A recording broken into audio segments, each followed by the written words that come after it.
Yung mga matik, magandang gabi mga matik. Yung mga matik, ganitong oras mga matik, mga alas 10:30 mga matik. Lalo na kung uwi kayo ng gabi mga matik, kailangan lagi kayong mayroong ilaw sa likod kung nakabike ka lang mga matik, para makita ka. Kasi mga matik, pag ganitong wala kang ilaw, pauwi ka ng gabi mga matik, lalo na labasan ng mga truck, ay masyadong delikado.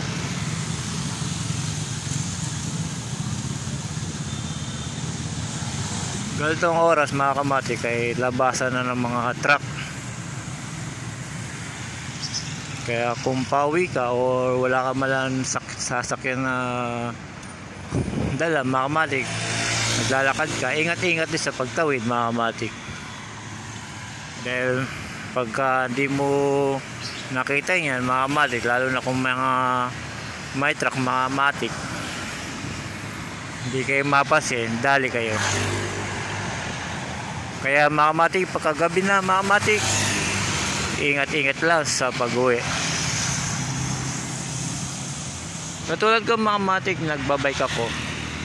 Dito lang ako sa tabi para di ako masagasaan. Kung mayroong mga truck na dumaraan mga kamatik, tabi lang tayo para iwas sa aksidente mga kamatik. Ito yung mga kamatik, sunod-sunod yung mga truck na dumarating.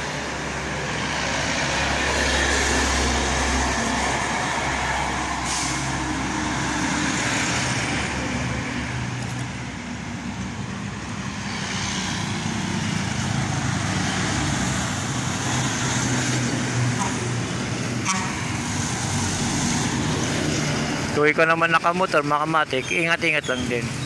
Kung nakainom ka, tabi mo na lang. Kung di mo kaya mag-drive mga kamatik, tabi mo na lang. O kaya iwanan mo sa mga kakilala mo yung motor mo kung di mo kaya mag-drive.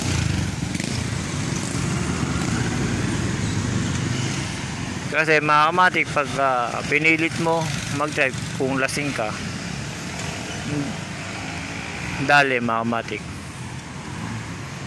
baka ma-aksidente ka lang.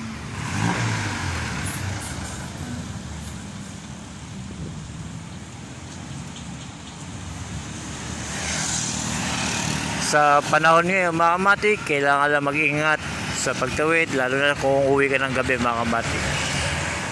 Dahil mga malalaking truck ang nagsisilabasan mga kamatik.